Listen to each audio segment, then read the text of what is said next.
Hello everyone, my name's Brody, and do you know what today is? Christmas Eve!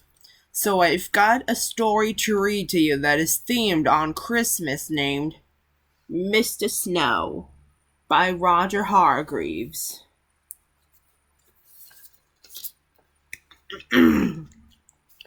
One night, 2 days before Christmas, it started to snow. All night it snowed and snowed and snowed and snowed and snowed. Millions and billions and trillions of big white soft snowflakes covered the whole wide world. When morning came, it was quite amazing to see just how much snow had fallen. All the houses, all the trees, all the roads, and all the fields were covered. It was almost as if a huge white blanket had been gently laid over everything. Everywhere you looked was white. And then the sun came out, and so did the children.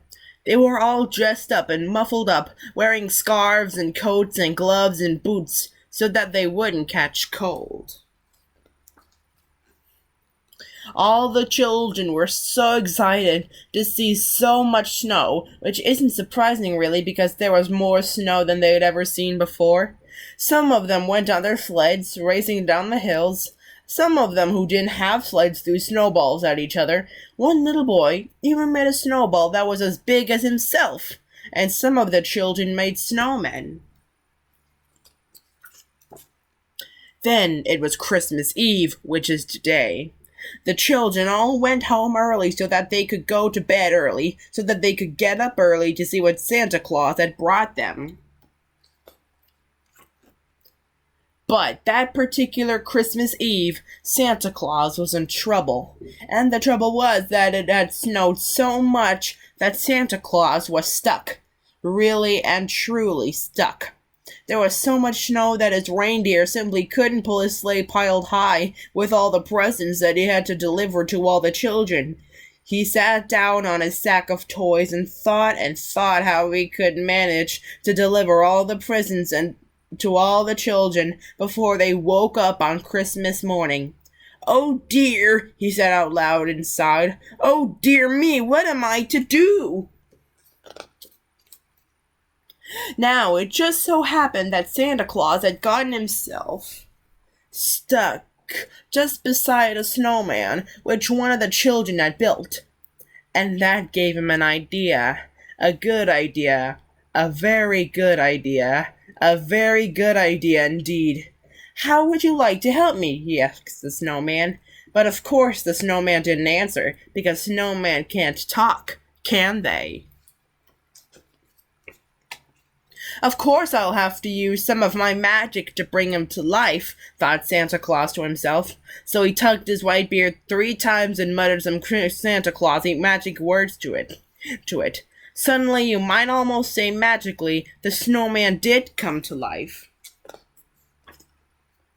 "Hello, Santa Claus," said Mr. Snow, which was the snowman's name. "You look a bit stuck, if you ask me, which you didn't, because I'll say so anyway. If you ask me again, I'd say you need a helping hand, if you know what I mean, which you probably do, because that's probably why you've brought me to life, which you certainly did. You did. So can I be of assistance?"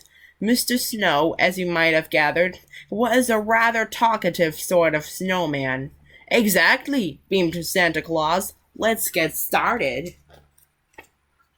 And start they did. Mr. Snow gave Santa Claus an enormous push, and off they went. They divided the work between them.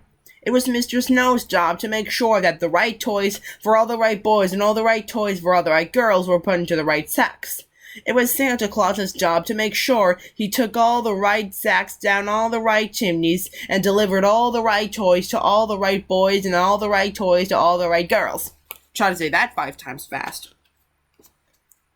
Mr. Snow and Santa Claus made sure that Susan got her teddy bear. Mr. Snow and Santa Claus made sure that John got his piggy bank. Okay. Mr. Snow and Santa Claus even made sure that little Jane got her squeaky pink elephant to play with in the bath. Is it just me? Or does that elephant look red? I think they must have miscolored that.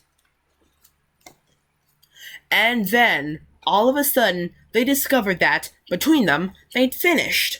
I'd like to thank you very much indeed for helping me deliver all the right toys to all the right boys, said Santa Claus, shaking Mr. Snow by the hand.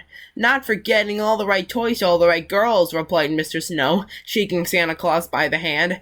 And now I'd better turn you back into a snowman again, said Santa Claus. Thank you again, and goodbye. My pleasure, smiled Mr. Snow.